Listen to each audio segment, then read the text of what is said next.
So good evening.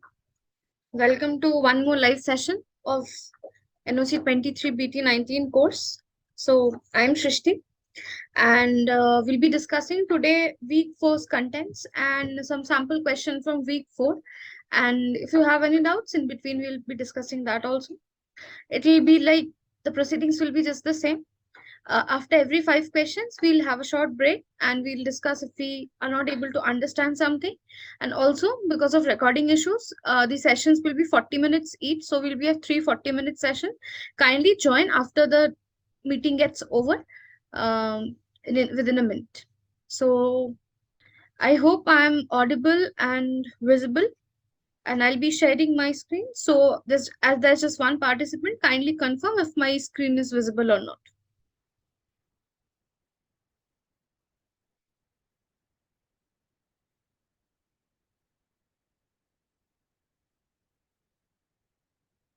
Thank you, Arushi, for confirming.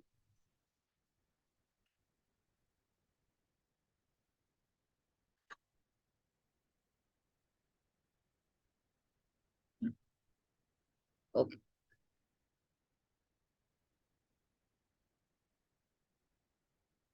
Hmm.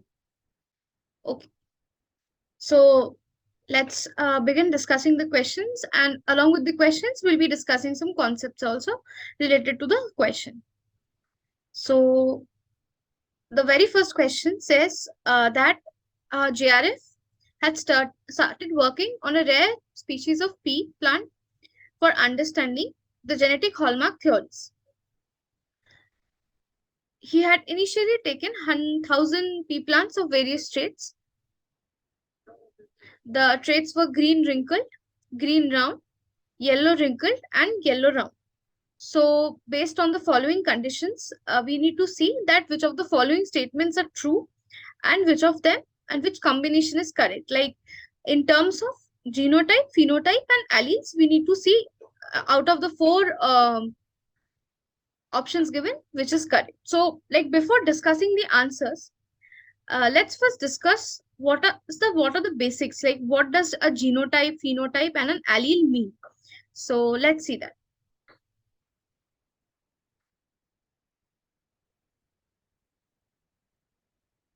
Okay. So talking of an allele, like we know that there are genes present. Like there's a particular one, or we are aware of the term gene. Okay. So now an allele is a variety or the two different versions of a particular sequence or a gene at a particular genomic location. So, suppose a particular individual inherits two alleles, one from one parent and another one from another parent. So, what will happen is, suppose this is chromosome, this is one chromosome, this is from these are the two parental chromosomes. This is allele 1 and allele 2. Both are the same alleles in the same position, but you see the variety or the variation is different. One is capital B and one is small b. So when this is inherited, what will happen? What different combinations can be there? There could be something called BB, B, small b capital B, and small b small b. So this is what an allele is. Allele is actually a version or two or more versions of a particular DNA sequence that is present in a genomic location. So that is an allele. Now, when we're talking about like it has been obtained or it has been inherited from the parental generation, it could be homozygous, heterozygous. These concepts, to understand these concepts, we need to get into a bit more of details on it. So, what is it? Now, let's discuss about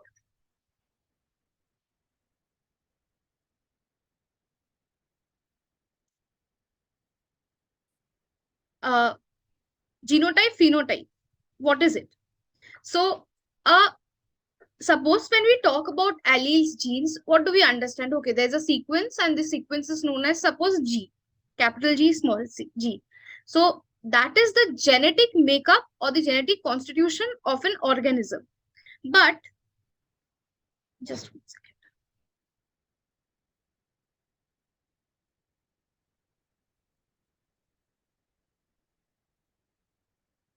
Hmm.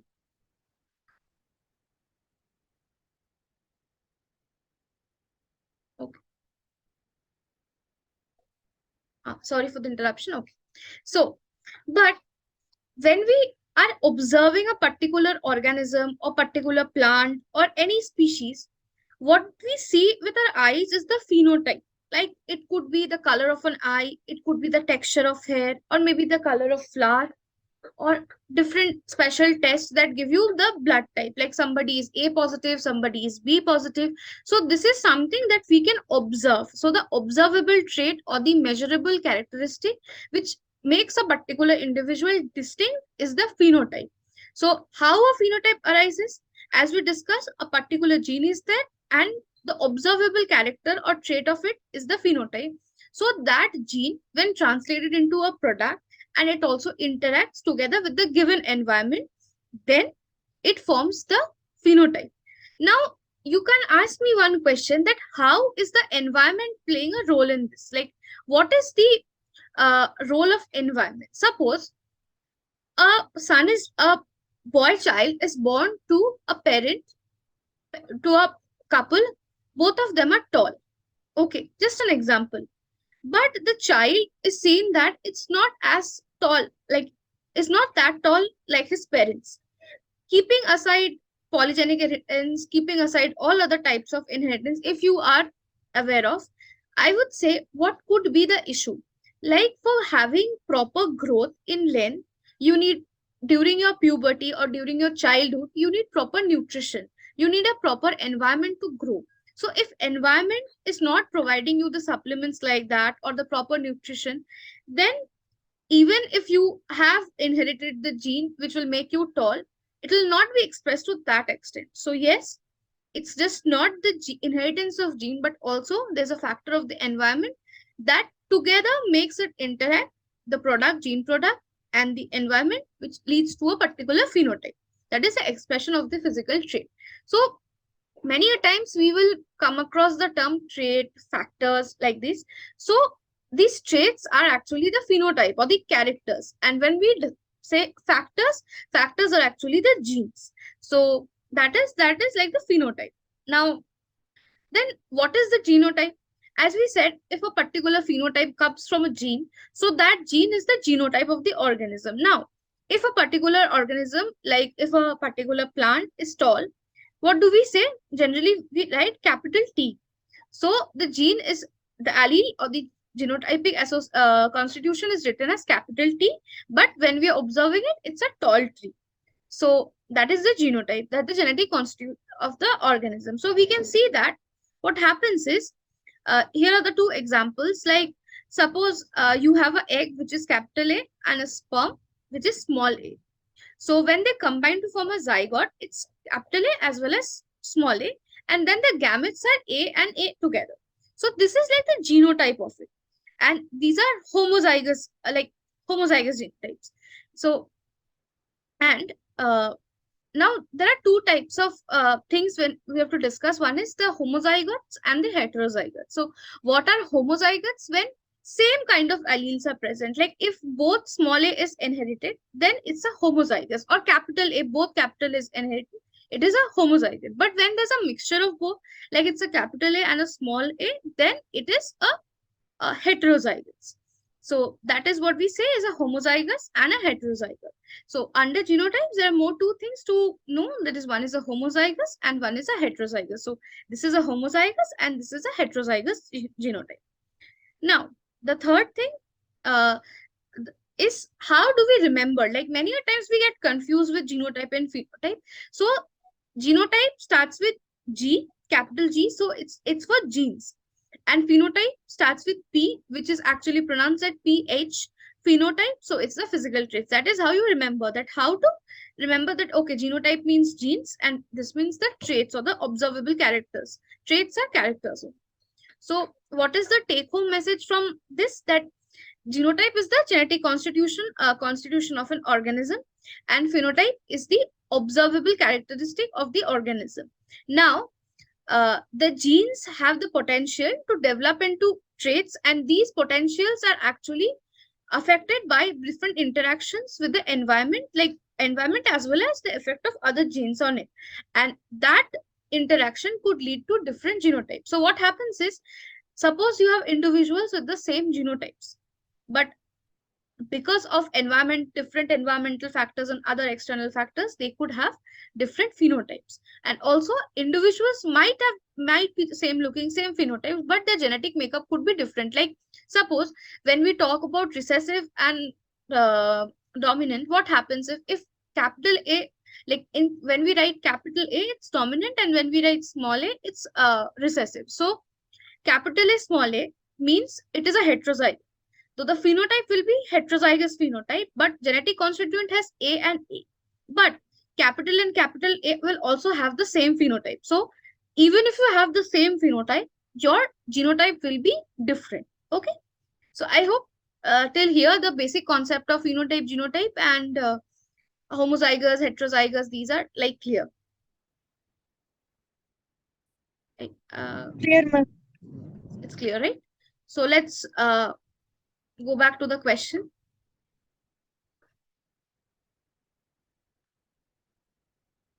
Yeah. So let's go back to the question. What it was. Yes. So this was the question that this particular master's JRA student had to solve this. So you all can have a look at this question and maybe guess, and then we'll discuss why, and we'll get into details. We'll solve it together. I'll share my screen. I've solved it. So we'll discuss. So use your chat box to.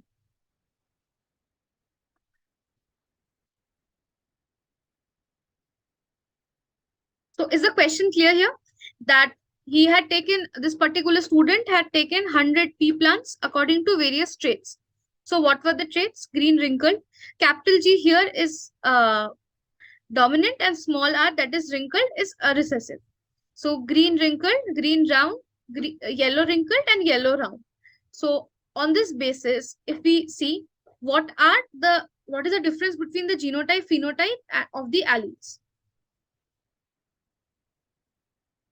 Like if you take the question is that if you take green and yellow pod colored plants, so what is the genotype, phenotype, and the alleles of that respective green and yellow pod? So anyone?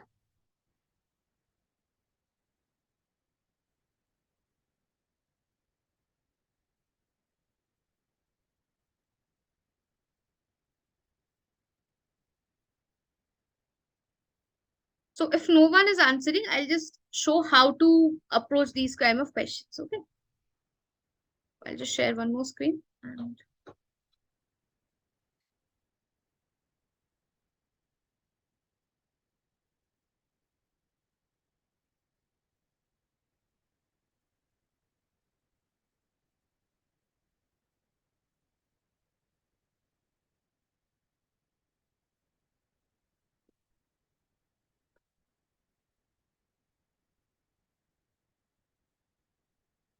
screen is not working. Okay, anyway, this is not.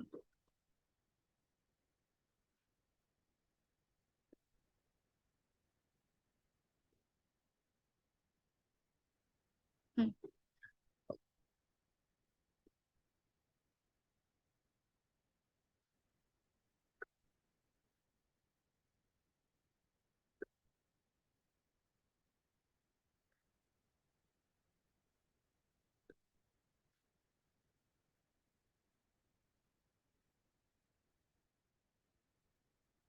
So anyone is not trying this time?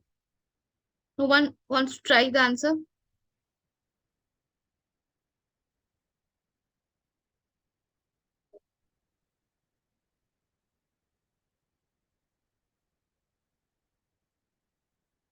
Is my screen visible? Yes.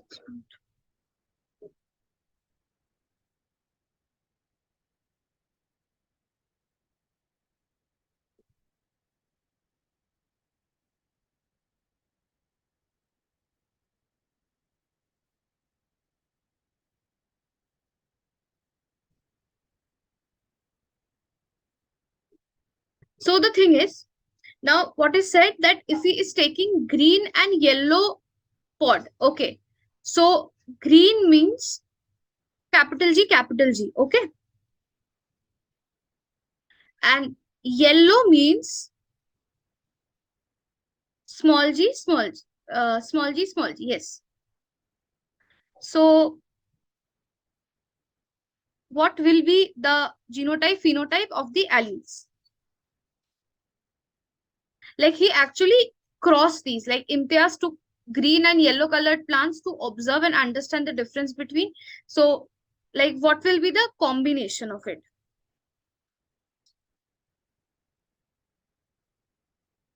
Okay.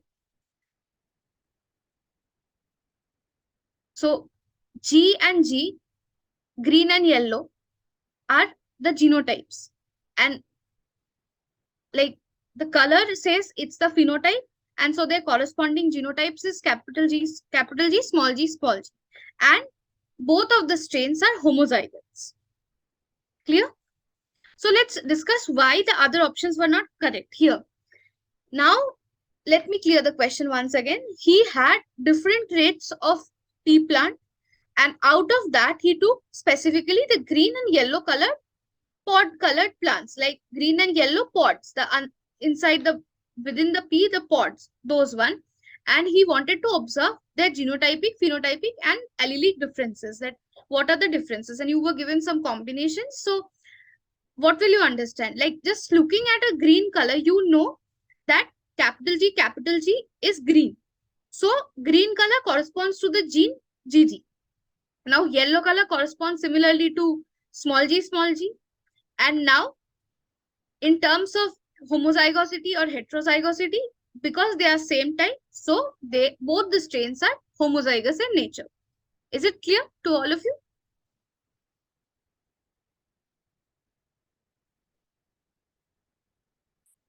Uh, Clear? Okay. I hope it's clear. So as nobody is answering, so I'm just considering it, it's clear. Okay. Next question. Before going to the next question, I would like just recapitulate what we were discussing. So we know alleles is the different forms of a gene like capital S, small s, which represent different phenotypes. Or so they are actually like gene symbols. They have these symbols which are italicized. You'll never see they are written in a straight manner. They're italicized. And then these are some small terminology in genetics, Mendelian genetics, that are very important and you will come across in your future classes also. So out of that, which is important, is the F1, what is filial generation, that after doing the first cross, the generation that you have is the F1 generation. And if you again cross it, it's the second generation or the F2 generation. Now, trait, we have discussed trait and character are the same types. Phenotype, P generation is generally the parental generation in the breeding, like the parents which we breed to get the F1 generation. And a phenotype is the physical manifestation of any gene, like a gene translated into a product with the help of environment, whatever the end is, and whatever observable characteristics it gives, that is the phenotype. So yes, these terminologies I felt is important for Mendelian genetics. So yes. So here was one question. Now, question two. In the first experiment, the same concept was used, like the same experiment, the same plants you have. So now that particular student took yellow round and yellow wrinkled plants, 100 in number. Now he performed a cross between these two, that yellow round and yellow wrinkled plants. So you need to see that out of these four options, which one is the correct option. So let's solve it together. Now, if you see, I have yellow round from the last question. I've just brought down the same thing, that yellow round was small g, capital R, capital R. So what does this mean? That GG is recessive and RR, the round nature of it is a dominant one. So it looks somewhat like this. And the yellow wrinkled, yellow is again the recessive one and wrinkled is also the recessive here, and it looks like this. So uh, this is like G yellow recessive, capital R round dominant, R wrinkled recessive. So yeah, it will be smaller. And if we now look in the cross, that what actually happened, that he crossed these two, this one and this one. So these are the parental generation as I've mentioned. So what are the different gametes that were found. So in order to comment on F1 generation, you need to cross them and perform something like this, which is known as a Punnett square. I hope all of you are aware of it, in which even if you're not, then I'll just introduce to you what is a Punnett square. So what we do is, in order to have an idea about the F1 generation or the future generations, we plot it in this way, in which it's a box. One side is the female and one side is the male, and we put the uh, gametes of one plant, one parent, and the gametes of other parent, and we just like combine these in diagonally. Like if this is GR, then this is small g and r, then it will be GGRR, like this. So the same thing happened, that he had these two traits or two types of plants and he performed a cross. So how these gametes come now? GGRR. GR will be one gamete and obviously other one will be GR. Now if it was something else like R and smaller, then there would be three kinds of gametes here. So GR are the gametes, and then we had made this F1 generation plot. So if you see, actually, because these are kind of homozygous in nature, you see all the results, all the F1 generation plant will be of the same kind.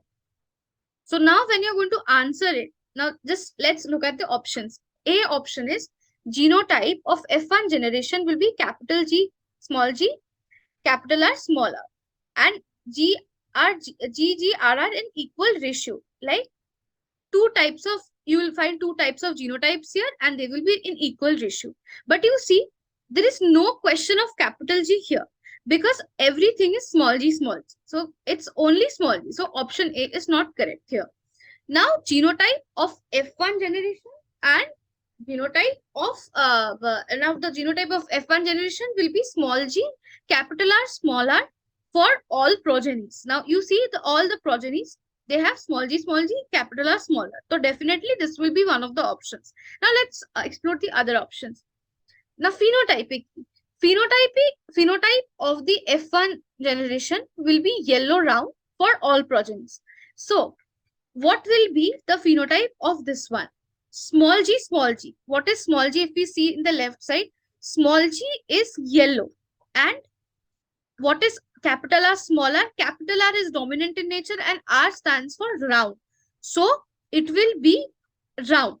Like even if it has a small r, the concept is whatever might be the genotype, if you have a dominant trait in it, then it will give you a dominant phenotype as well. Like whatever it is round here, so it will be round, irrespective to the fact that it has one more like it has a recessive trait present to it. So yes, the phenotype of F1 generation will be round wrinkle. So this option also is correct. Now option D. Now option D says the phenotype of F generation will be yellow wrinkled and yellow round for equal ratios. No, this is not true, because how can it be? We will not have yellow wrinkled and yellow round of equal progenies, because you see the gametes are like this, and if we combine them, then you have like this. So the correct answer is genotype of F1 generation will be GG. The option B, that is GGRR. You see the genotype here is like this, and the phenotype of F1 generation will be yellow round for all progenies. That is yellow round, this one. So even if it's RR, capital R, capital R, small r, it will be the same thing for all.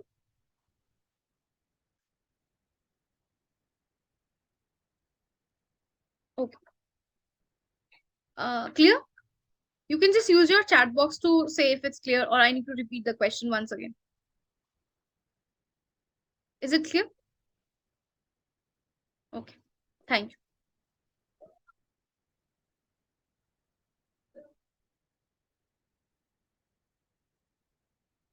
So the new participants who are joining, in 40 minutes, we have started the session right at 6. So in 40 minutes, like 6:40, you will receive, this session will end. So kindly rejoin the session in a minute, because I don't have unlimited recording here. So you just join the session once again. Okay. Uh, now to the next question.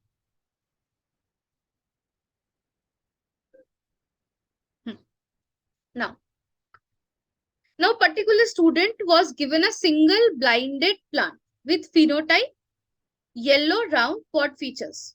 So single blinded plant is something which you don't know the genotype. You just can observe it, observable traits. Okay. So and the phenotype was yellow round. He needs to tell the correct genotype of the given plant to the farmer who brought the plant for testing. Like someone had procured the plant and he wanted to test what is the genotype. So he needs to do that. So what according to you should be the following methods that is helped in deciphering genotype of a particular plant? So anyone wants to try?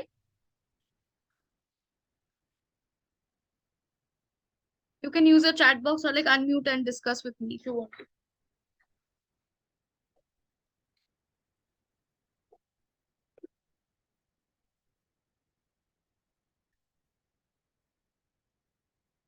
You all are generally active in the live session. What happened today? Why aren't you answering? Are you like very new to this topic? Like any one of you can unmute and say that if you're very new to this topic or you need time to solve these questions, like online it's not possible. You can just come up and we might find a new way of discussing it.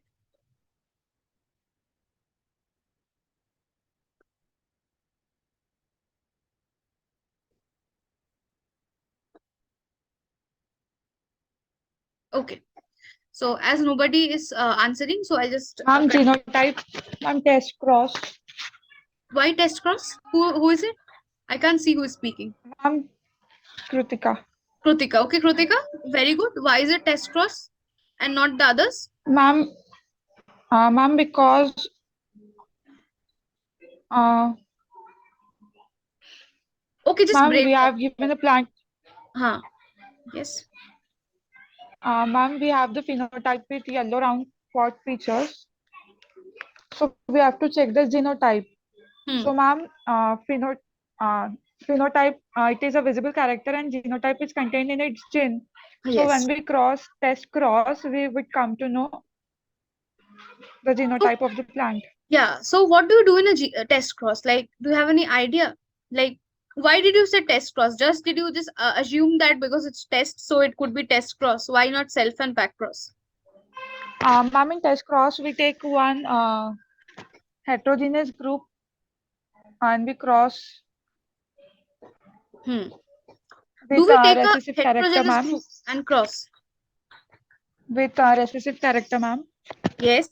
So what is this heterogeneous group? The one that you need to Uh, test? yes, ma'am. Okay. And So, ratio should be 3:1. hmm, correct. Okay. Okay. Right. Right. Yes, You're ma'am. absolutely right. So for the sake of others, we'll just like discuss what are the different kinds of cross that are mentioned here, and then you'll be yourself like it will be self-explanatory that why this test cross. Yes, she's correct. The answer is test cross. So we'll just discuss what happens in a test cross in context of this question. So let's see what are the different types of crosses. So yes, I'll just discuss. Okay. So actually what happens is when you're given a unknown plant, a plant with you don't know the genotype of it, but you can see like what are the observable traits in it. And you are said that okay, you find the genotype of the uh, unknown plant and also whatever it's expressing, it's in a dominant form. So that is a dominant phenotype. So you need to see that its genotype is homozygous or heterozygous. Like, how is it happening? It's like A or capital A, capital A, or capital A, capital A, or capital A, small a. So, yes. So, what happens is the parent or the one that is crossed with it is always a homozygous recessive for all genes under consideration. Like, it's A, B, whatever it could be. So, you can discover that how many different kinds of gametes are produced by the individuals whose genotype is in question. So, you will know it's actually kind of a back calculation to know where it has come from.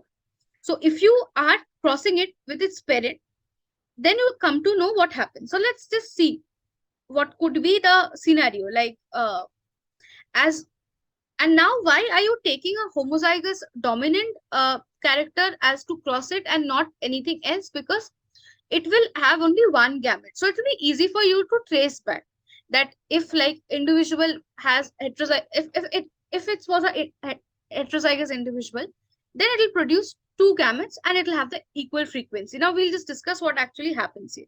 So if you see here that a test cross is performed with a white coat male guinea pig and a black coat female guinea pig of unknown genotype. So the black female is the homozygous one. So this is a black female. It's a homozygous BB. And you have to cross it with a small b white animal. So BB will give only capital B and B. So all the offsprings back are capital B, small b. Now, the conclusion from here is that the black female parent must be producing only one kind of gamete and therefore she was homozygous dominant. Okay. Now, this is one scenario where you have considered that the one that you need to find the genotype was a homozygous. Now, because this white male is the recessive dominant parent, and this was your test organism that you wanted to see. So you create one scenario when this is completely homozygous, and you create one scenario when it is completely, it's like heterozygous. So if it was homozygous, then it will produce back all heterozygous offsprings. But if this was heterozygous, what kind of offsprings will it produce? In what ratio? So if you see, if it was heterozygous, then the gametes would be capital B, small b, and the white male, the recessive, will give only one gamete. Okay. Now, what are the possibilities? The possibilities in the B1 generation is 1:1. That one black and one white, like one complete black and one complete black. So, what is the conclusion? That the black female parent must be producing only two kinds of gametes, and therefore she was heterozygous dominant, capital B, small b. Okay. Is it clear?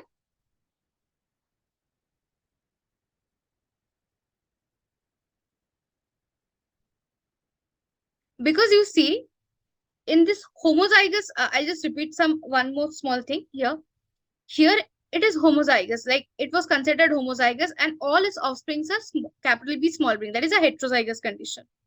Now, in this condition also, one will be heterozygous at any cost. So it will have two gametes, and one will be like a heterozygous dominant. So B and B are actually common in the both the scenarios, and one BB is small.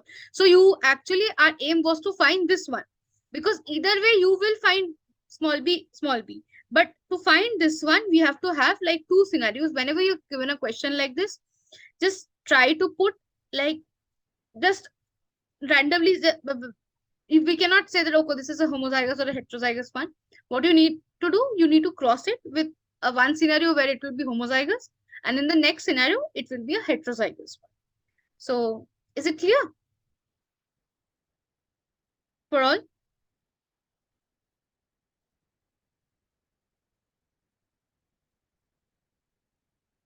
Okay, I hope it's clear. And I'll just, okay. So now back process. So now suppose you are growing something and you have proper genotypes, phenotypes, you know that, but you need to find good strains on it. There is where a backcross is required. Like what is done is a F1, I have a chat or something. Yes, okay.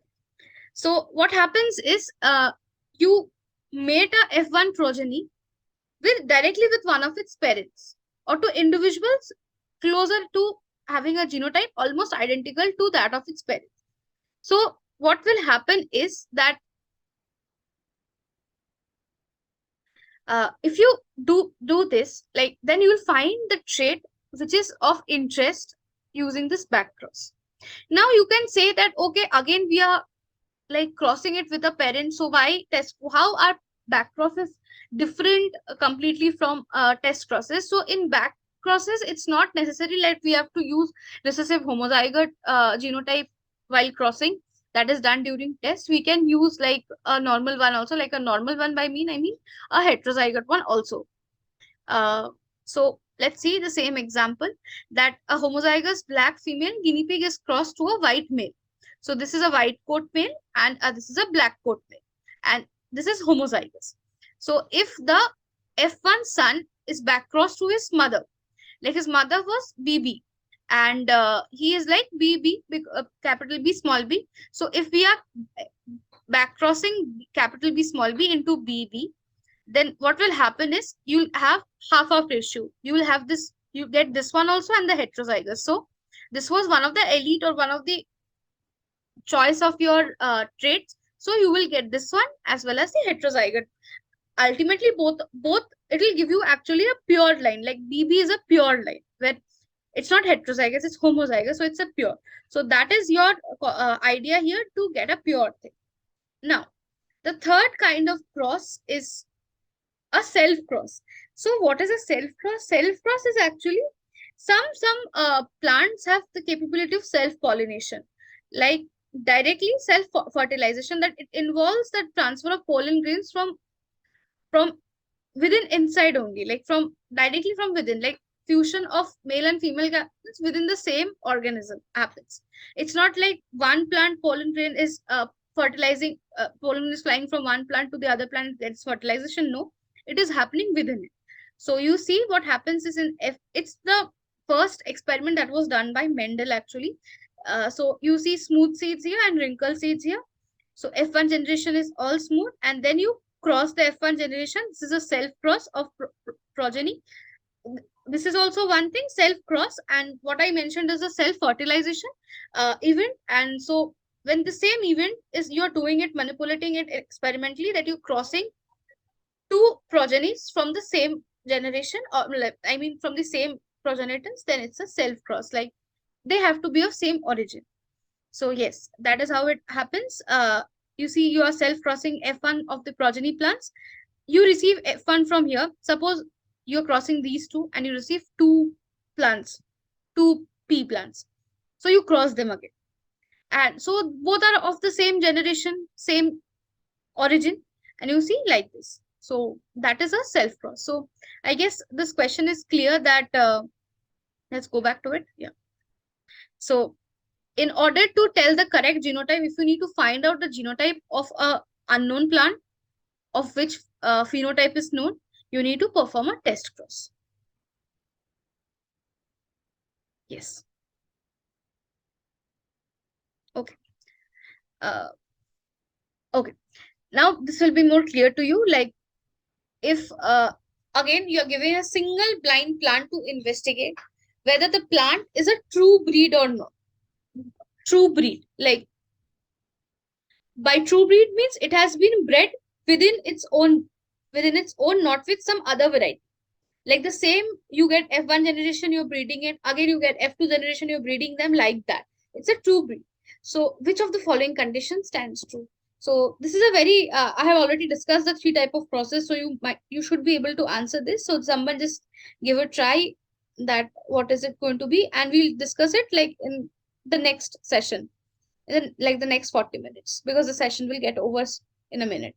So you can see the question and then we can discuss.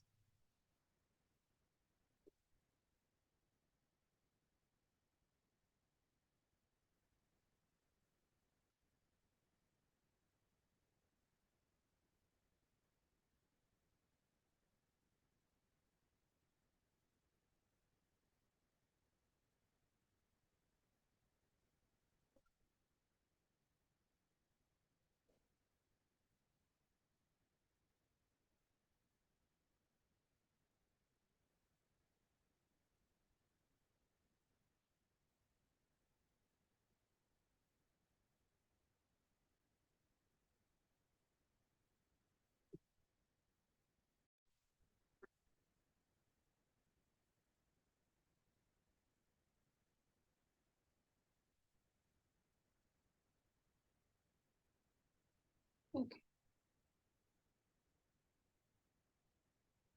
So we were discussing this. So let's begin from here. I want like anyone of you just give it a try. What could be the answer of this one?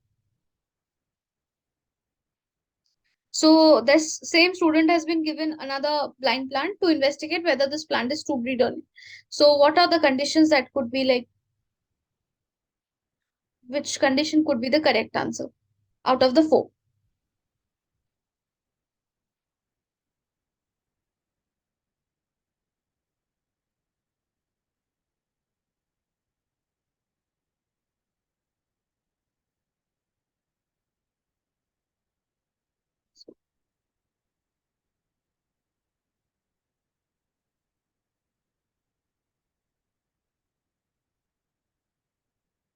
Okay, so let's discuss one by one that why, what are the different options.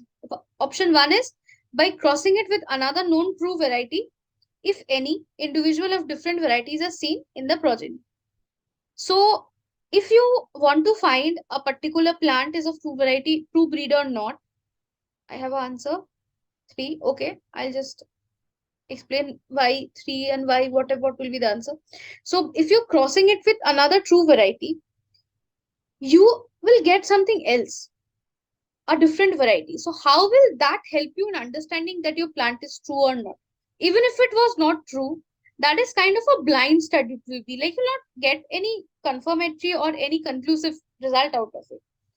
Now, you can definitely extract chromosomes and check them under microscope. But again, that is a very different kind of a process, like laborious, and you don't know exactly that how will you do it for this particular plant, and there will be technical errors and there are issues with it.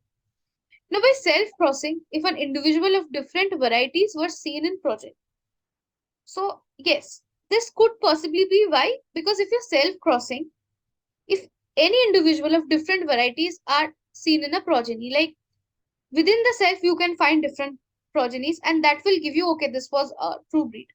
And by test crossing, you will know most of the progeny of different variety. Like test cross will not work here because again, you don't need to know the genotype. You need to just see if it's true breed or not. So in order to do that, if you just self cross with it, a true breed crossed with another true breed will give you different other varieties. But what is the difference between this one and option A? That these two breeds are of same thing, self-crossing, but not of a different variety. So whatever results will be get will be limited to this cross. It's not something from outside. So that is why, yes, you're correct, whoever answered it, that it's C, by self-crossing, if any individual of different varieties was seen in the project. So yes, this is the correct answer. Okay, let's go to the next question. Is it clear why this is self-cross and not test and not by like true variety? Is it clear to all of you?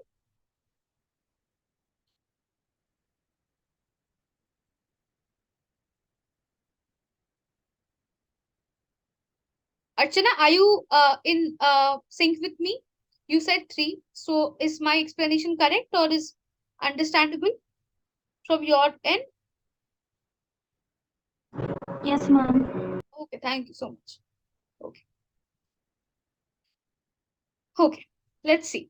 Now we have a different concept and like incomplete dominance. So which of the following is an example of incomplete dominance? So in layman's language, dominance means if a particular genotype is capital A or capital A small a, be it heterozygote or homozygous, you will see the phenotype of the capital one. Okay, so I've already shown the answer. So what do you think out of these four options will be an example of incomplete dominance? Like, let's discuss one after another. Plant with parent progeny yellow and green pods producing yellow pods. So, if a plant is yellow and parent progeny yellow and green pods producing, okay, yeah. So, plant is yellow and green and it is producing yellow. So, is that incomplete dominance? Can that be? What did I say? Dominance is like absolute. It's be it heterozygous or homozygous, you will see the character of the capital H phenotypic character. So yellow is within yellow and green. So no, this cannot be incomplete. It's a complete dominance thing. So plant with parent progeny yellow and green, but produces orange pods. So what is your take on this? Is this an example of incomplete dominance? Anyone? Yes, ma'am. Why?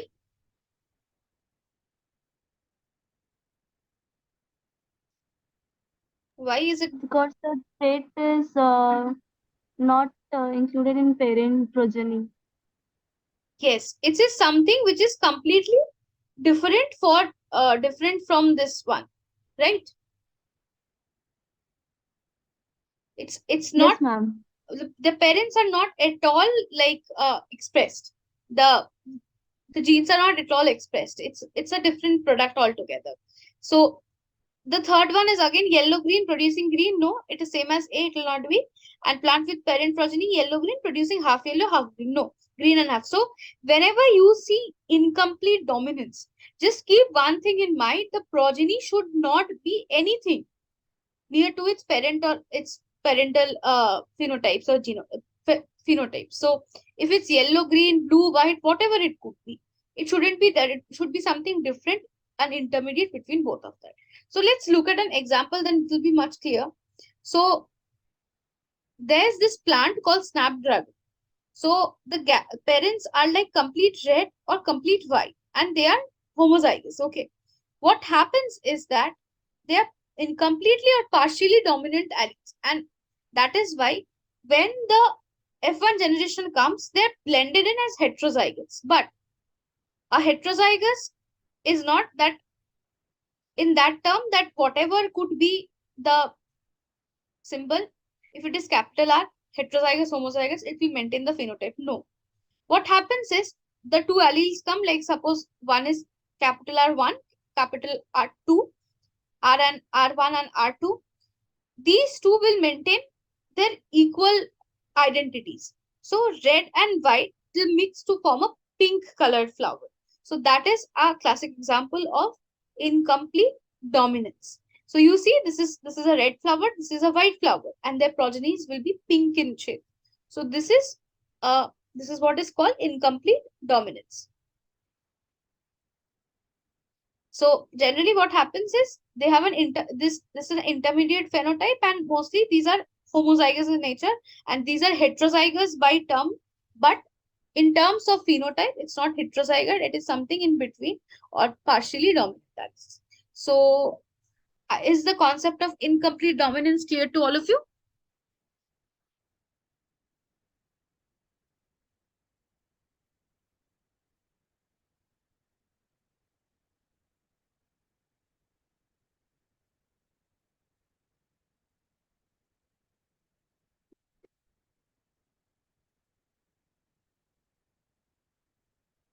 Is it clear? Okay. I'll discuss the next question. Okay. Now coming to a very important aspect that is called the blood grouping.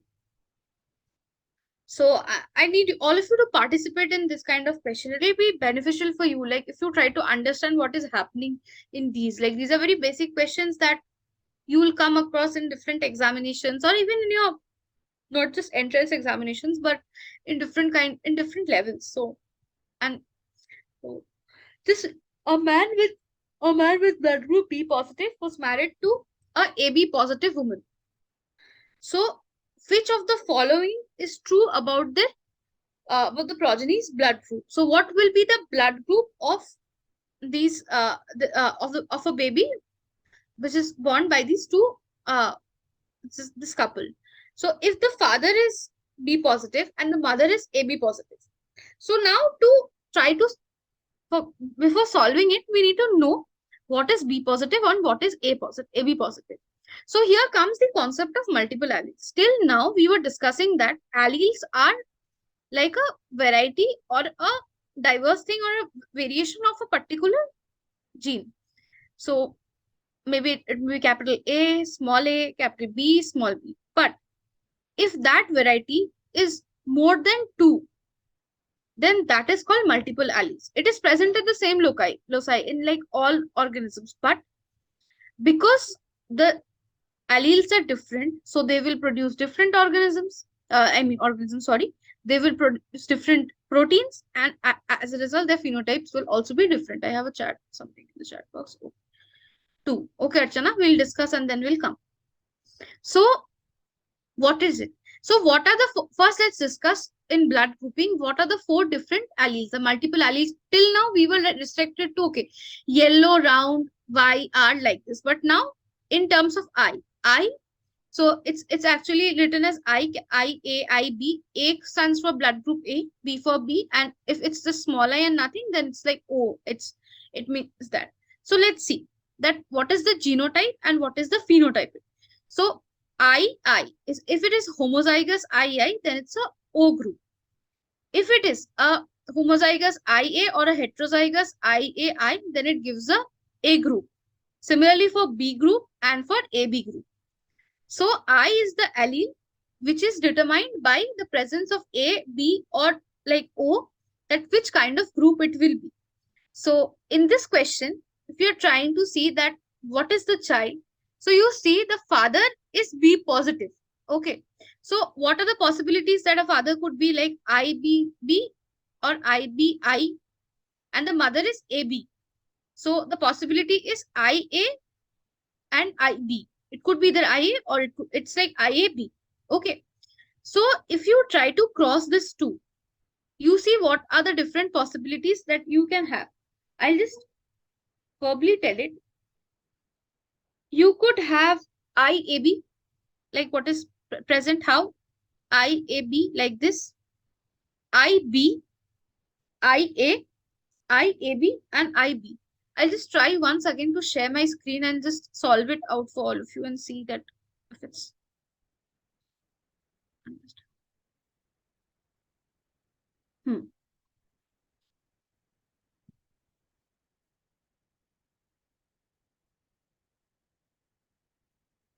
Yes. So as you see, uh, this is the man. This is the parental generation. So, and this is the mother. So what is the possibilities from the father? It is IB. It could be IB, I0, IB, IB. And from the mother, it could be IA, IB. So when you are trying to cross these two, so what could be? These are all the possible things that could happen. Okay. Like IAB 1, IB plus 1, IA, IAB, and IB. Now let's not talk about the plus thing. Let's just forget it for the time being, and we'll come to the plus thing, how it is happens. So these are the possible, yes. So these are the possible combinations. So if we try to look into it, what will be the answer? 2. B positive, B positive, AB, AB, and A plus.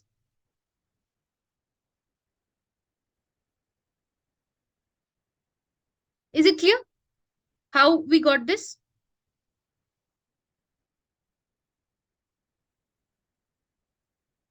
Apart from Archana, is it clear to all that how we are solving this, how to solve these questions? Or you want me to repeat? I can repeat. Like, Ma'am, can you repeat? yes, sure, sure. Just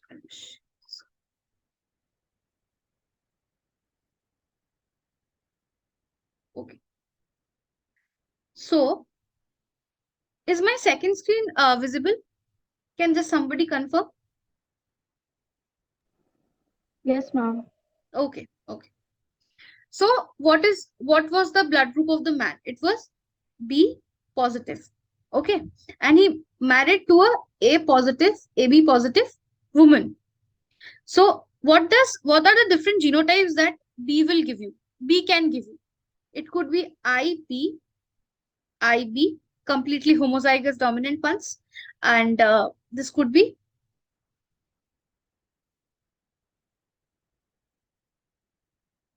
like this, and this is IA, both IA and IB. Okay.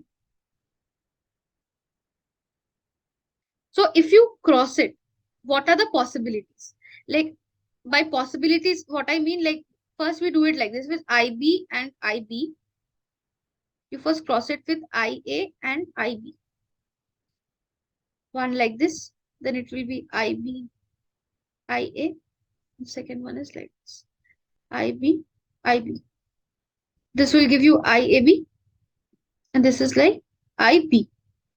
And the first scenario, and the second scenario, IB, small I, into again IA, IB,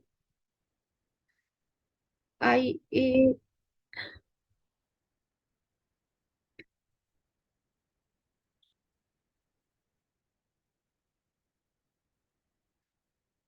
You have three things because this was a heterozygote. Okay.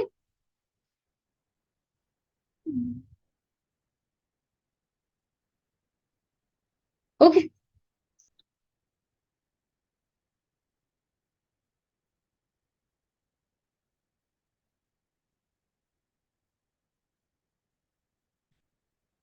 Yes. So again, this will give you IAB. This is IA and this is IB. So you see AB positive, B positive, AB positive, A and B. Clear? How is it happening?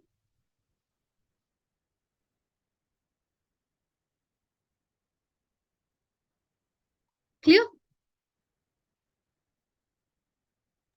Yes, ma'am. Okay. Yes, sorry. Somebody said something? No, ma'am. Okay. Okay. So now let's discuss that how this A, B comes. Why is it like ABO blood grouping and not CDF like that? So let's just see how this came. Okay. So what happens is, I'll keep my screen on only if required. You can just see. Oh no, I have to. Is my PPT visible? Any one of you? No, Or ma'am. okay, yeah. So I need to just stop it. This one screen. Yes, I guess it's visible now. Hmm. Yes. So, so how what actually happens? Like, how is this ABO it came? So ABO, these are antigens. This determines on the presence of antigens on the RBC, on the outer membrane of the RBC. These are proteins. So we know antigens are foreign elements. So if you have a foreign element, your body will develop a antibody against it. The basic immune response of a body, what happens is that you have an antigen, so you will develop. So people with suppose A group, blood group, they have this A protein on their RBCs. So naturally, they have antibodies against B blood group, and that is why we cannot like transfuse or transfusion expect cannot be done between A positive and B positive people. You'll never see that happening. So whenever there's an accident or somebody needs blood, first thing is the what is checked is the blood group of the donor and the recipient. We cannot interchange it because if a positive person is given blood from a B positive person, that B positive person has antibody of anti-A, and that will like destroy your agglutinate your blood, like the person who has A positive. So that is what is shown in this picture. Like A has serum present antibodies anti-B. So you see if it is given, if he or she is given O blood, nothing will happen. A blood, nothing will happen. But if you are given B or A, then definitely your blood will start clotting. That is, agglutination will start happening. So that is not right. Now, coming to O. O is such a blood group that has both the antigen A and B on its RBC. So what happens is you give it, you transfuse it with blood, A group blood group A or blood group B, nothing happens to it. It can accept all. So it is said that it is a universal donor, right? I mean, sorry, you cannot accept because it has all, it can give to everyone, but it itself cannot because it has antibodies of both. I just repeat this once again. I just said that O blood group has antigen A and B on its RBC. So automatically it will have antibodies for both A and B in it, right? And if you don't give it a blood that is again O, you give it A or B or AB, then it will react against it. So it will agglutinate. So you see this picture that you're giving it O, it's fine, nothing is happening. But it doesn't have like for A, B, and AB, this will happen. It has anti-A, anti. Clear? Now, yes. So same thing happens for B, like it has antibodies for anti-sera antibodies for anti-A, and it agglutinates if A and AB blood group is given. And AB, what happens with AB is that it does not have any antibodies in it. So it can accept blood from all, right? Is this concept clear? So AB is called a universal acceptor because it can literally accept from all, being devoid of any kind of antibodies in it within the RBC. So what happens is it can accept from all. It has no antibodies of A or B. And O is called the universal donor. Why? Because it can donate to all due to the presence of like, but it cannot accept from others, A, B, or AB.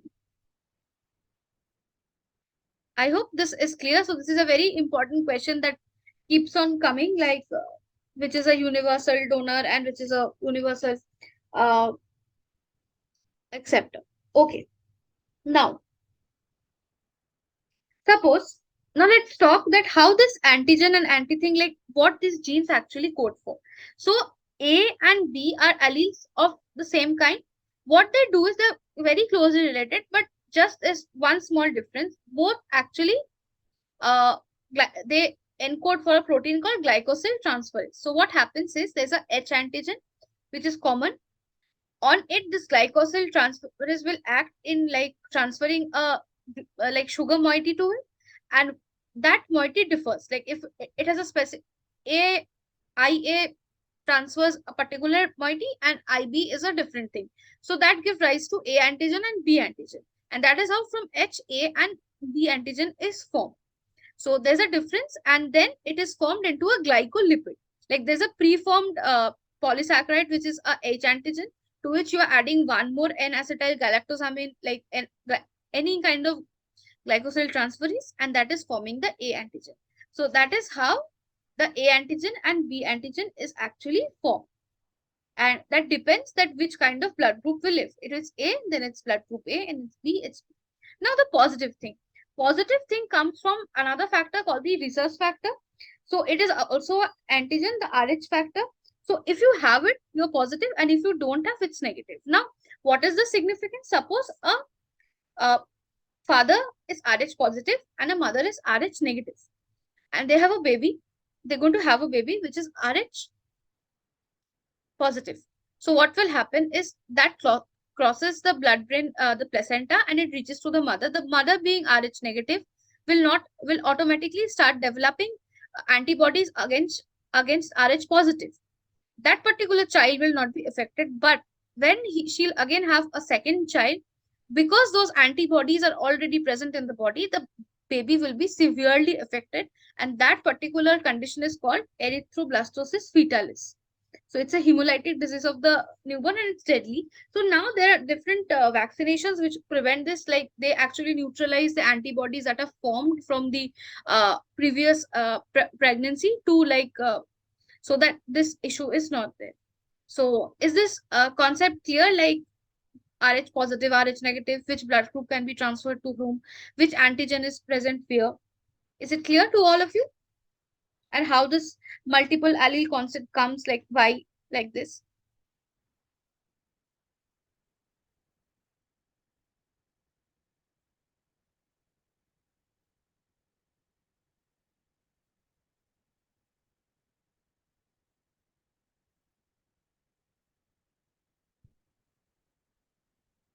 So can somebody like comment from the perspective of dominance, like which allele is dominant, IA, IB, or like the other three alleles, so which are actually dominant? Can anyone like comment on that?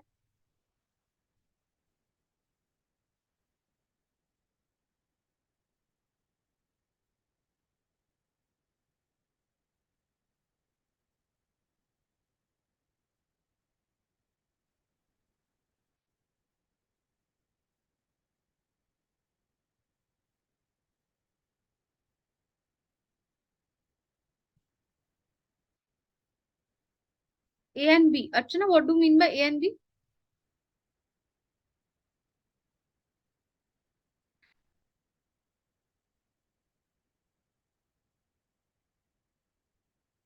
IA and IB are dominant. IA and IB are dominant. So both are equally dominant, or like one is more dominant than the other? They exhibit codominance together. Good, very good. So what happens, like if it's codominant, so what will happen?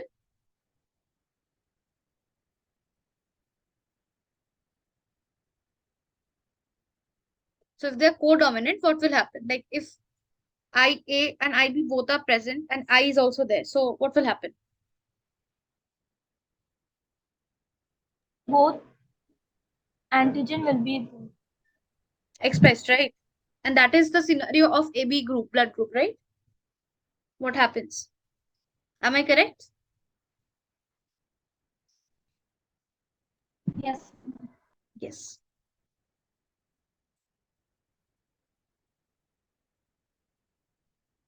So one more small thing that I would like to say, that there's something called the dominant, the H antigen, that is we were discussing. There's something called the Bombay blood group. The dominant, it has a dominant H allele which encodes the H antigen, and in this gene, in different, it's a different locus it has. So if somebody has by any mistake small h, like not capital H, it will at any cost not make the capital H. So even if IAIB is intact, but like H is the main gene on which IA and IB acts on, like the products, right? So if H is only not there, irrespective of the fact that what A antigen and B antigen is there, it will not produce H. Like it will have no specific antibody.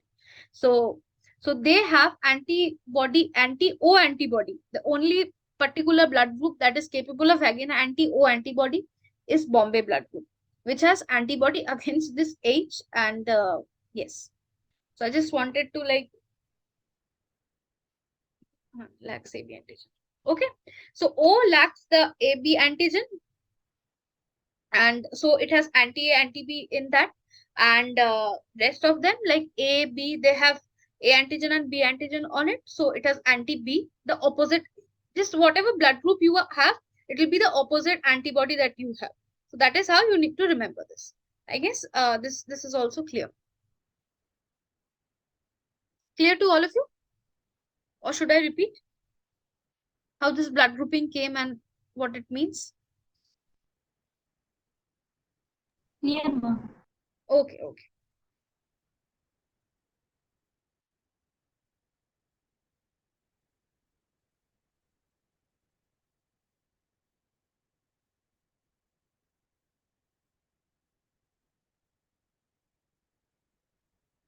Okay.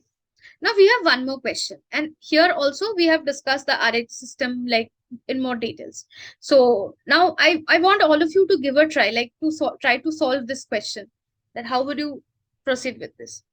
Like suppose if a couple with a blood group B positive and O positive gave birth to B positive and O positive blood group progeny with equal ratio. Okay. Like they have a progeny of equal ratio, the same number of boys and girls with the same blood group. Then what is the possible genotypes of the parents? So what is the approach? What should you do here?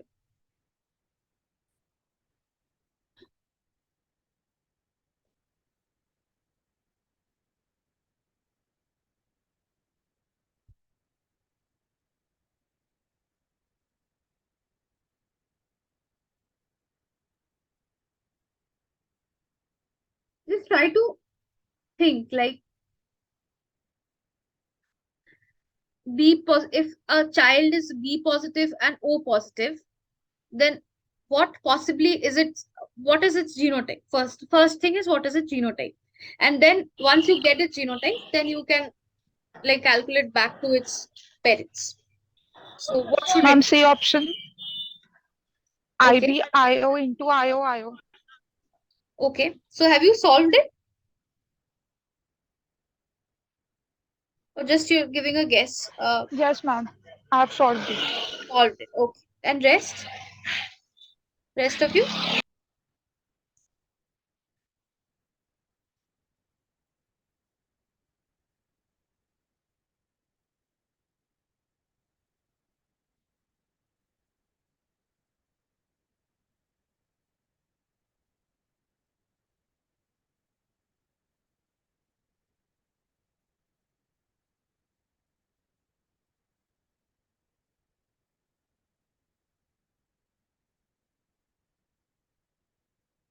Okay. Let's just see what the answer is, and like I'll give my explanation. Yes, you are absolutely correct. It's IB, IO, and IU. So I'll just share my second screen and we'll just discuss that how is this happening. Because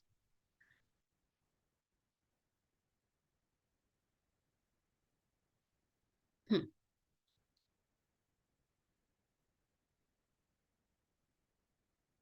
hmm. So yes. So the question was the couple with blood group B plus O, B positive and O positive, and they have kids which are B positive, O positive, as expected. So B positive means again IB, and O positive means IB and I. Oh, sorry. B positive. Two things can be possible by B positive. This is O positive is I and I. So again, let's just see that what what possibly could give rise to this. Yes.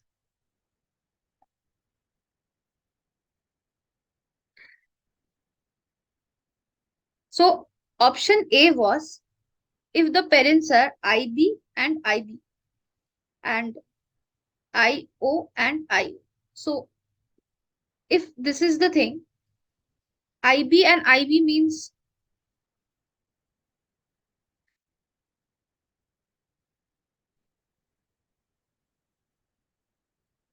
they will give rise to only these type of kids, IB and IO, if first one the option. So that will be only B, and your progeny has both B positive and O positive. So no, this is not the thing. Second one is IB and IO. Again, IB and IO. What could be the possibilities? IB, IB, and here you have IB, IO, and IO, IB again, and IO, I. Okay.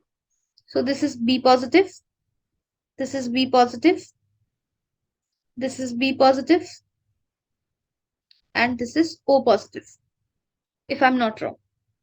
Again, it's not in equal proportions. What did they say? In equal ratio. Like whatever B positive and O positive should be in the equal ratio. So the third option, which is actually the correct also. So option D will not be correct because all are O. So that will not give you rise to B. But in question is like it has to be B. So IB, IO into IO.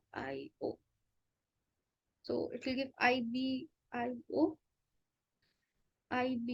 IO, and then again IO, and IO. So IB is B positive, O positive, and O positive. So this is the correct answer. This is the correct combination of parental. Now I have just done it in details, but in examination halls, you will actually be able to see this and understand. Okay, if you just cross it, then it's B and O are coming in the same proportions and this are not. D is first and foremost, it's deleted. What actually confuses is this one, the heterozygotes one, because heterozygotes give you homozygotes in like 1/4 proportion. So that will actually confuse you. But again, you'll with time when you do more process, you'll understand that this is the pattern that happens when you have heterozygotes or homozygotes. So yes, that was the solver of it. Okay, clear for for new. I mean, this is new for many of you. So is it clear? I still see 4 participants here. Is it clear?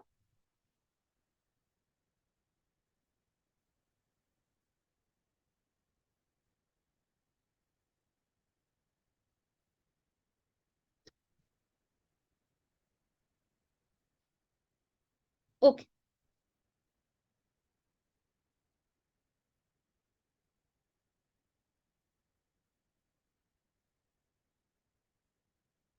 And one more thing, like we were talking about Rh positive and negative. So when Rh positive and negative is considered, you'll have total of A total blood groups in combinations. If you see like A positive, A negative, like if positive Rh group, Rh antigen is not there, so it's negative. So normally we have A, B, O, and AB, and again the negative ones come. So there is total of 8 blood groups, like total. 4 were there, and now positive, negative come. So I guess this concept is clear to all of you, that how the phenotype is determined, how the what are the roles of A, B, and O and AB antigens, and when you are asked to solve sums of progeny, like how to decide it. This is very important for like in paternity test also. This is a very important thing, that how to know that if child of a father, that can only be done with the blood testing. So yes, these have forensic significances also, these kind of tests, and definitely before any major blood transfusion this test is done to see. And it's like a very simple test, is done over a test standard like a slide, and so it's in minutes you get the results. Okay, let's read the next question, and remaining two questions we'll discuss in the next section, as this is almost time is over. Okay, so the which of the following is true for blending hypothesis?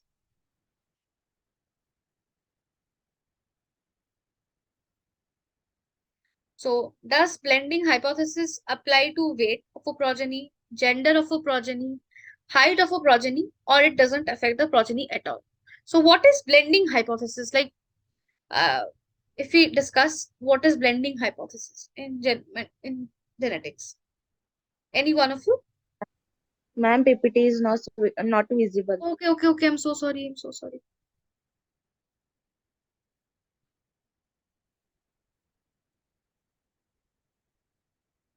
Okay, yes, is it visible now? Yes, ma'am. Okay.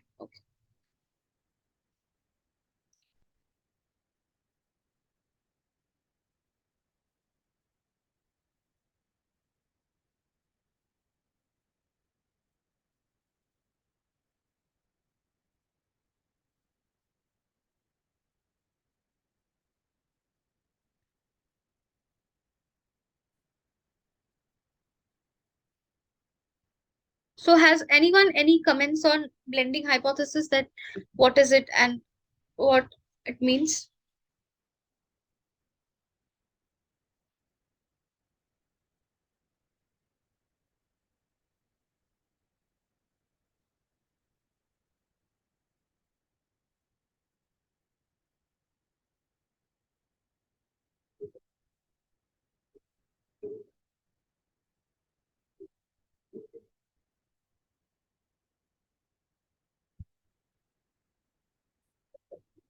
There was a question in this particular on blending hypothesis also in your assignment, I guess, in this time's assignment. So anyone?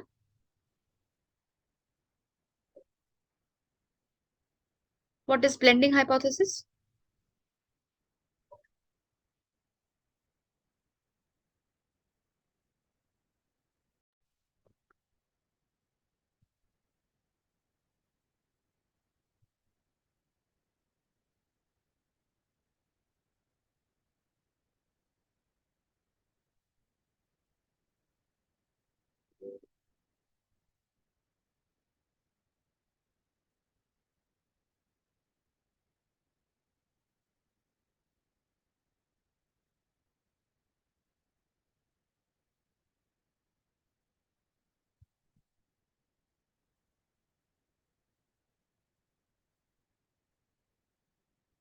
Yes.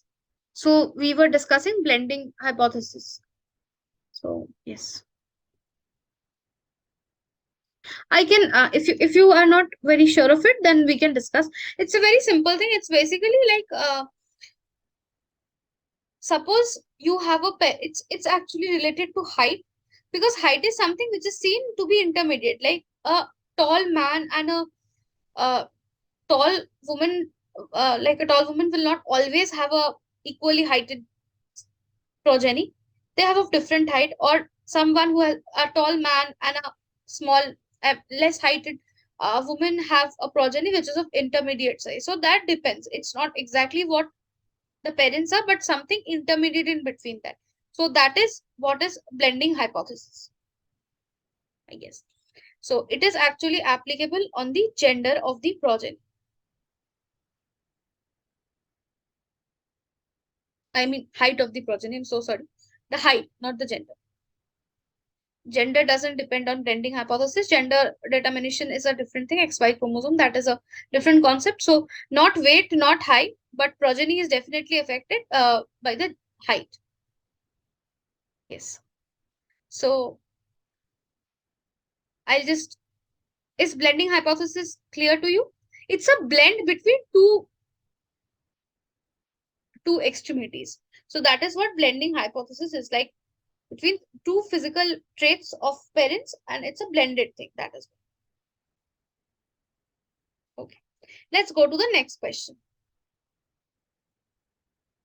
Yeah. Okay. So again, another like question of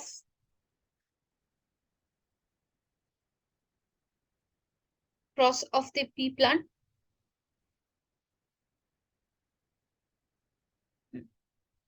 Okay. So the question says that this particular student took a single blinded plant, and also he knows that the plant is of self-pollinating nature, and this is also known to him that after self-pollination for few generations, he has obtained pure breeds of round and wrinkled pod shaped plants separately. So, if the offspring obtained,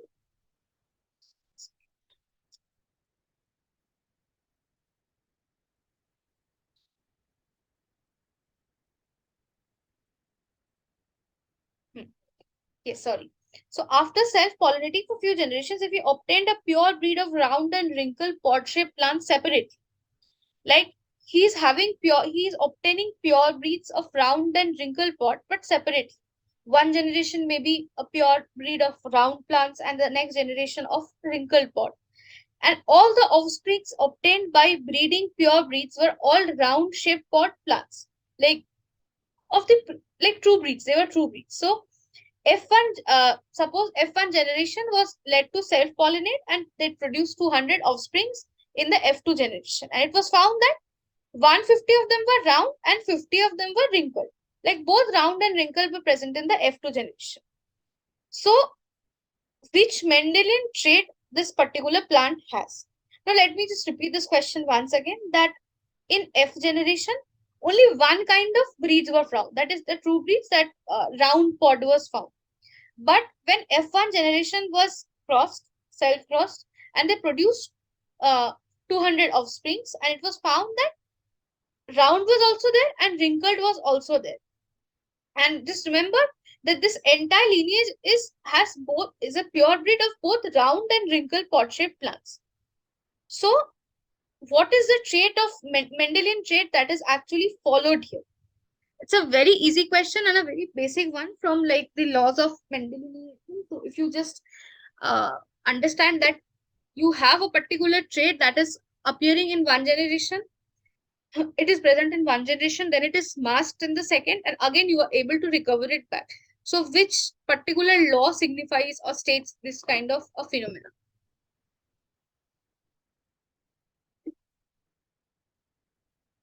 Any one of you?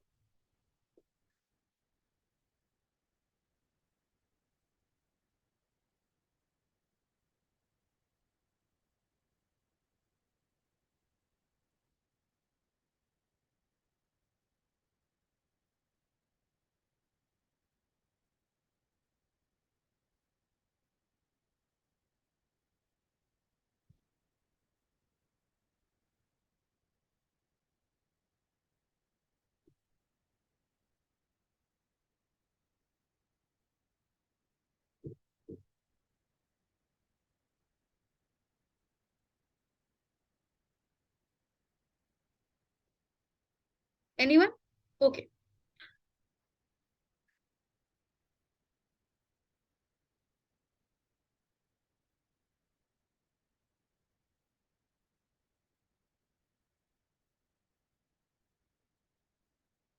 So let me just say it will be C, that the plant follows Mendelian trait as progeny follow proper segregation of the trait. So what does this is Mendel, this was first law of Mendel. So this is according to the principle of segregation. So what does principle of segregation says? The recessive traits which are actually masked in F1 from a cross between two true breeding strains reappear in specific proportion in F2. So if these were parental strains of pure breed smooth and like purely homozygous wrinkled ones, and so it will give you all smooth seeds, be it heterozygous or homozygous. So here the wrinkled seeds, wrinkled one was recessive trait, and that got masked. Like it was not, it did not appear in the F1 generation. But on crossing all these smooth seeds, like these with of F1 crosses, the self crosses, the progeny plant, it was seen that in F2 generation, again, the wrinkled seeds reappeared, like both smooth and wrinkled were found, that in a proportion of 3:1. So that says that these two alleles, these two members of like a gene pair or alleles, they segregate separately from each other during the formation of gametes in the process of meiosis. So what happens is if they actually segregate in a different way, so one gene will carry one allele and the other have carries the other allele. So when each of these gene carries only one single allele, it might be masked in one generation because it becomes in a homozygous condition, it cannot be in recessive homozygous condition, it cannot be expressed. But when they're present together, like what is happening in F2 generation, that both wrinkled and smooth ones are found. So both the concept of homozygous, heterozygous are coming, and as well as the concept of segregation is also very important here. So this is the first law of like Mendel, so law of segregation. So is it clear?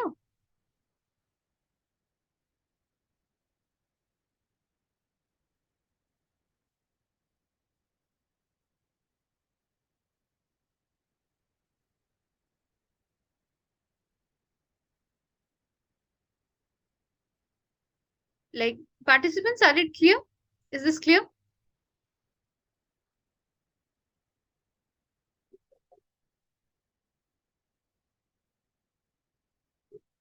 I assume this is clear. So I'll just go to the next question.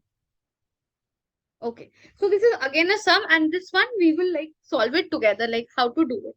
So just have a look at the question. Like a plant has a given genotype and is crossed with another plant with another genotype.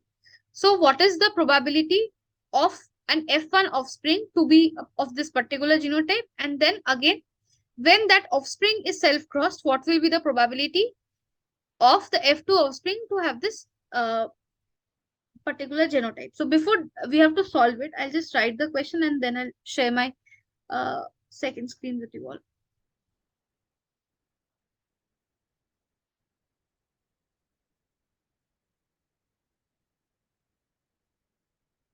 Okay.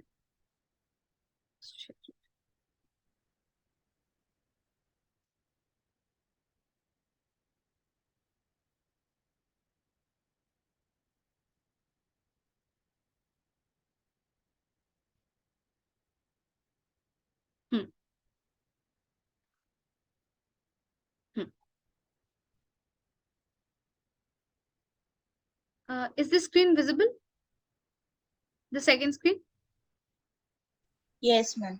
Okay. So the question is, this is one genotype and this is the parental generation and this is one more genotype. They are crossed and we need to find out the probability of, this is the F1 generation, of having a AA, BB and a CC genotype plant. So how are these sums actually solved? And the second part of the question is that when this is self-crossed, like again this is crossed with AA, self-cross means the same thing you're crossing it with.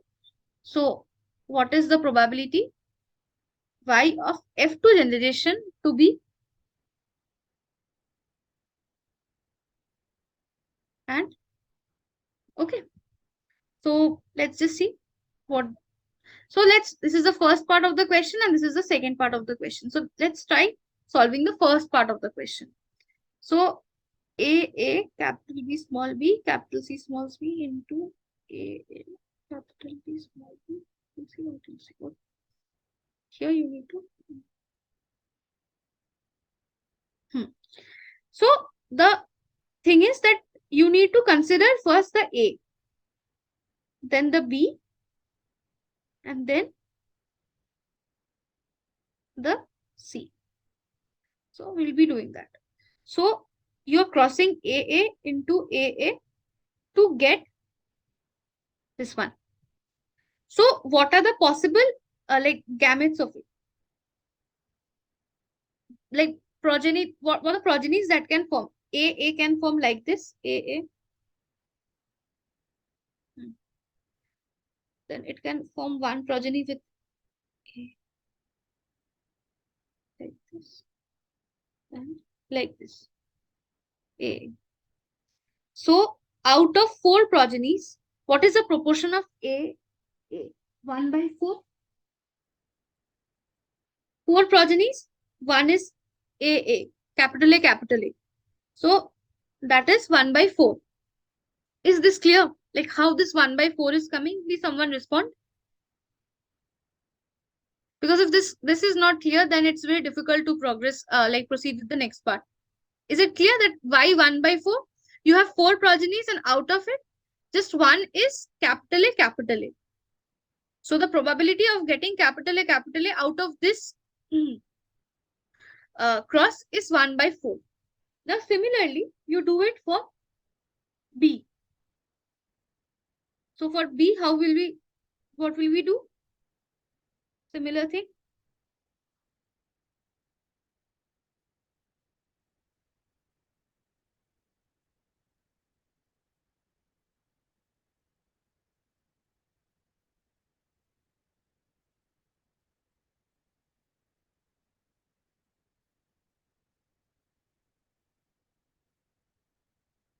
And what do I need?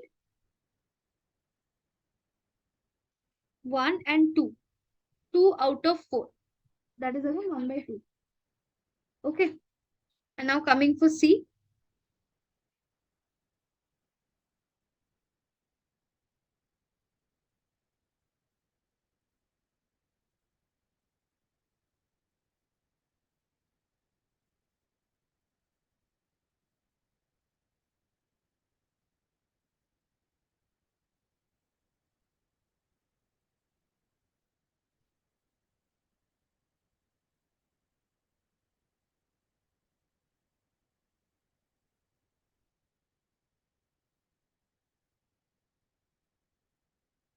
So for C, what is it?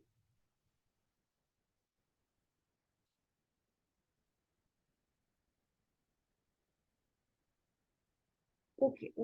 This was capital C. Be very careful on this. Yes. No. Let's see. This.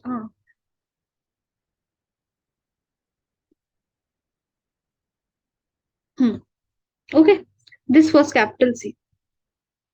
So C, capital C. Yes. C, C. So capital is capital 2. 2 out of 4, which will give you half. Now you just multiply all of these. This one, this one, this one.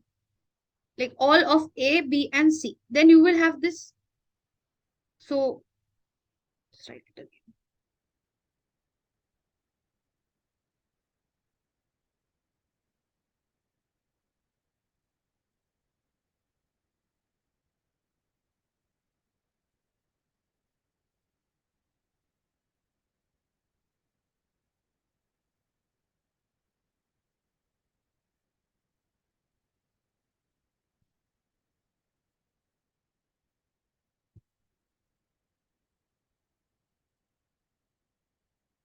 So 1 by 16. Clear? How this was done? Is it clear to all that how this was solved? How we are getting this? Just you have to count the number of progenies which have that particular genotype and you are going to get it out of all. Is it clear? Yes. Okay.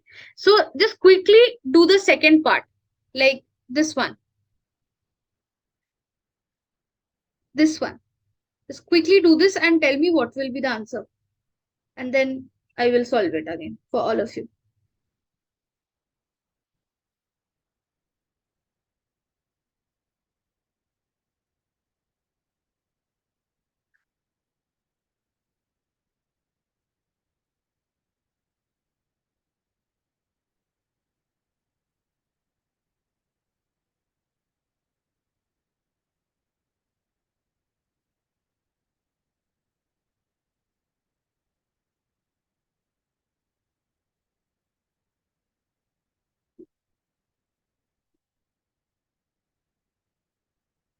Any one of you, just multiply and see what are the probabilities and you just do it.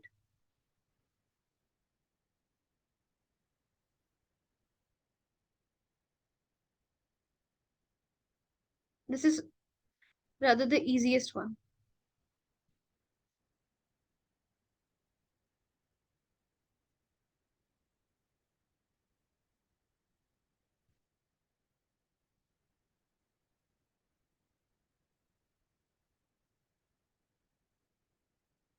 What is the probability of having A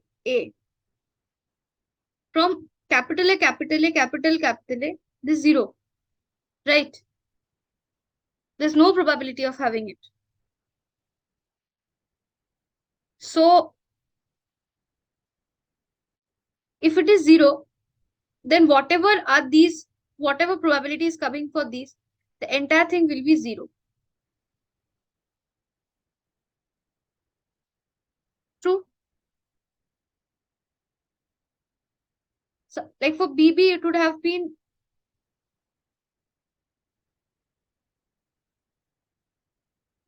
again 1/4, and for C it would have been again a 0. No, for C both are capital, so for CC, right?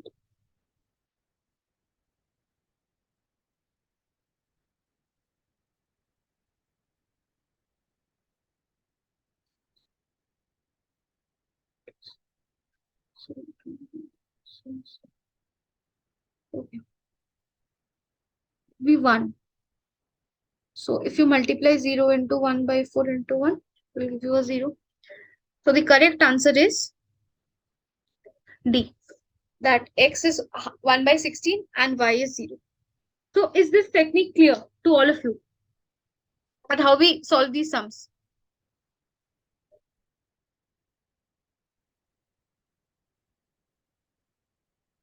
Is it clear to all of you?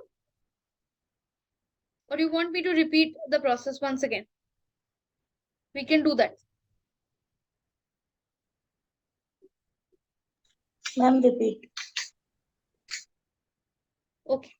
So which part you did not understand? If you just clarify it to me, then it will be helpful. Like which part you could not understand? Ma'am, second one. Okay. Then I'll just break it and do it the way we were doing for the first time. Okay. So the thing is that the question was A into A, capital A, capital A. My second screen is visible to you, right? Just confirm that because that's why I'm just Yes, solving. ma'am. Okay. From here, you need to find the probability of this one. That was the question. So what will be the progeny? For all will be capital A, capital A, capital A. There's no possibility of having a small a. So it is 0. Is it clear? Why this is 0? Yes. Yes, ma'am. So at the end, you will be multiplying 3. If 1 is 0, then whatever be the rest of it will be 0 only, the value. But still, we will solve for the rest also. BB into BB, and you need to get a small b, small b. So capital B, capital B, small b, again a small b, capital B, and a B and a B. So only this one. So it is 1/4. Okay. And the last one, C into C, capital C, capital, you need to get a capital C. So any guesses what it will be?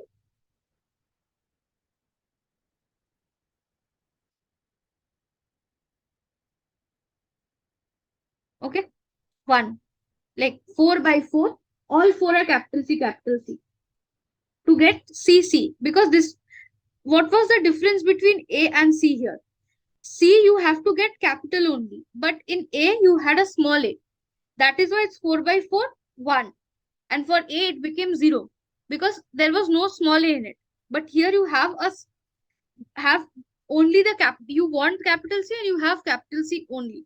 So now you have to, what did I say? You don't need to multiply these three things. 0 into 1/4 into 1.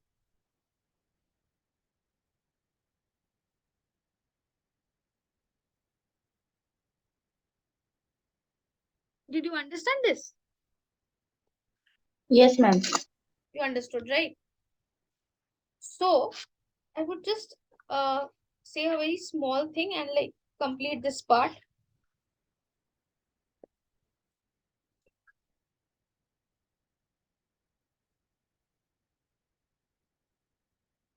Yes.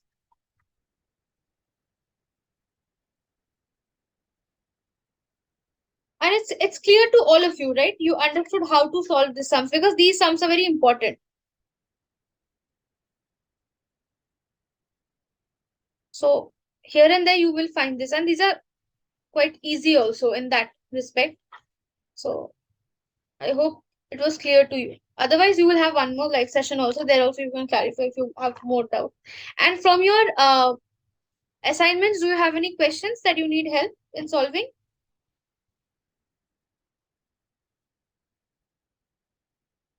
The present assignment or the previous one?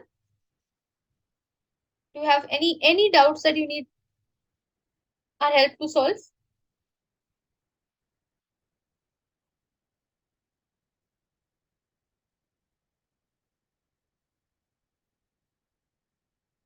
No, I guess. Okay. So yes, that was it. If you guys have any more doubts regarding these solving these problems or these sums, specifically some questions, if you found, do post it in the discussion forum, and there we can like take up the questions and maybe we'll answer it there or take up in the next live session. So keep on posting your questions and we'll see you soon. Okay. So I'm ending this session. And is there anything else that you want to discuss, any of you?